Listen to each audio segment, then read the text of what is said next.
All right, first things first, we're going to talk about some amplitude changes.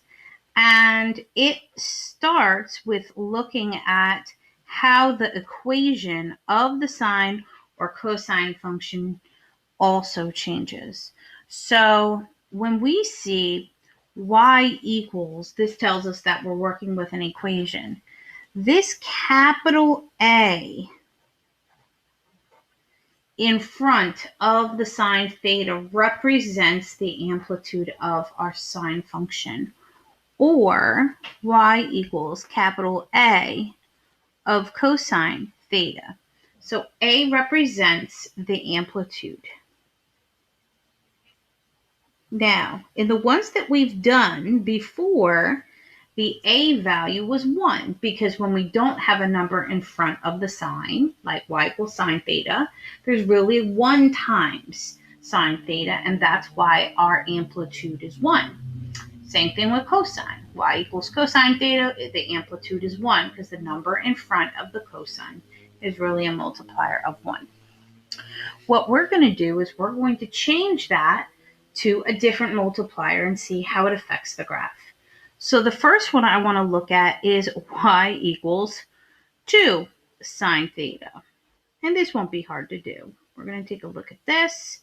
We're going to, let's go down one more. When we set up our graph, we need a 90, a 180, a 270, and a 360. And what you saw in the notes was that anything larger than 1 is going to be a stretch. So a basic y equals sine theta starts at 0, goes 91, 180, 0, 270, negative 1, 360, 0. It's a nice smooth curve that looks like a sideways S. This is y equals sine theta, where the amplitude is really a 1, as it goes up 1 and down 1. When we use 2 sine theta, and I'm going to do this one in, let me find green. All right. 2 sine theta. What happens to my theta values, and I'm just going to show you this one so you can see it, when we have 0 degrees and 90 degrees and 180 and 270 and 360, and I hope you're getting the hang of 0, 1, 0, negative 1, 0. This is sine theta. When we go to change the amplitude by multiplying it by 2, this is 2 times 0 is 0, 2 times 1 is 2, 2 times 0 is 0, 2 times negative 1 is negative 2, and 2 times 0 is 0. So when I do 2 sine theta, I'm going to start at 0. This is going to stretch up to 2, stay back at 0, stretch down to negative 2, and back at 0. It's going to stretch. Okay? It's going to stretch. And of course, when we do amplitude, it's max minus min divided by 2. So if you look at this, our max is 2. And our min is negative 2 divided by 2. That's 4 over 2. And that makes 2 our amplitude. That's our amplitude. So that's what it does. Now, this can get quite interesting, meaning that I can take this and crank up to 3. And then what would happen is I would be at 0, 3, 0, negative 3, 0. And what happens is the higher the amplitude, the stretchier my sine curve will be. So this would be y equals 3 sine theta, and the amplitude would be 3. Okay? This is y equals 2 sine theta, where the amplitude is 2. And this is y equals sine theta, oops, where the amplitude is 1. So the multiplier in front of the function tells you how much it's going to stretch. The same thing happens for cosine. So if we want to get real crazy, I think we do.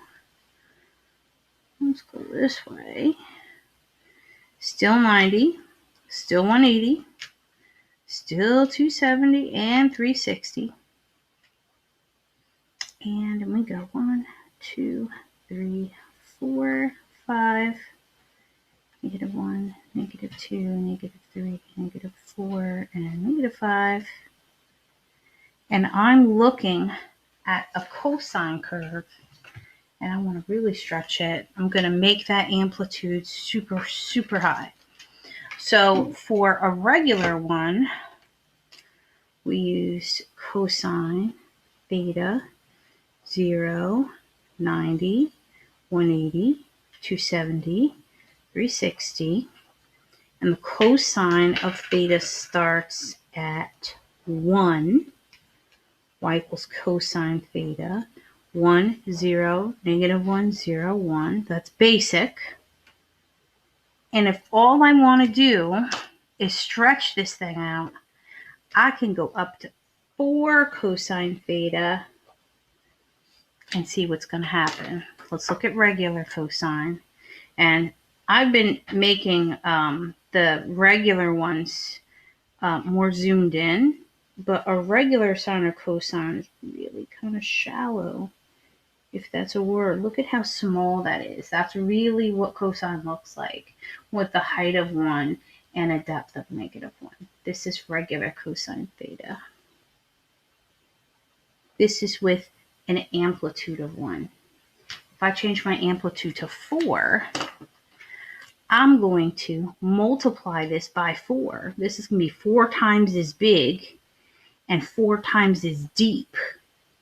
So I'm going to start at 4, then 0, go down to -4, then 0, and back up to 4. And look at how steep or stretchy. I missed. I hate when I do that. There we go. Look at how stretchy the cosine curve gets the higher the amplitude is. So this is y equals 4 cosine theta. So this is what stretches look like. As we increase our amplitude, it's going to stretch our function out vertically in this direction, so that you can see that the dilation is magnified. The heights are magnified by multiplication here. Okay, now if we wanted to do a shrink, we would be looking at a dilation smaller than 1, but it has to stay greater than 0. So if I wanted to do a dilation of, let's go with, and we'll do it over here. We'll do y equals, this will be interesting. How about 0.5? Y equals 0.5. Let's see if we can squeeze it in. Sine theta. And 0.5 cosine theta. I only want half the height. Well, half of 0 is still 0. Half of 1 is 0.5. Half of 0 is 0. Half of -1 is -0.5 and 0. So this one would start at 0 and only go up halfway. There's that shrink. And the smaller the amplitude is, the flatter it gets. Take a look at this one. Instead of starting at 1, we would start at 0.5. So here, this is at 0.5.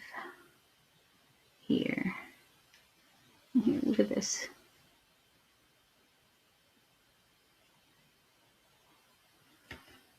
So the higher the amplitude, the stretchier it gets, or the taller it gets. And then the lower the amplitude, or the smaller it is, like between 0 and 1, it's going to look flatter. So if I did 1/10 as opposed to 5/10, it would look super flat because it would be like way here. It would be a very, very small difference between your water falling down and your scoop back up. So keep that in mind. But as you're doing these amplitudes, again, the stretch is going to be as the amplitude gets higher, your stretch is going to be greater, and it's going to be taller. And as your amplitude gets smaller, it's going to start to flatten out big time. All right, so that's pretty much it for amplitude changes.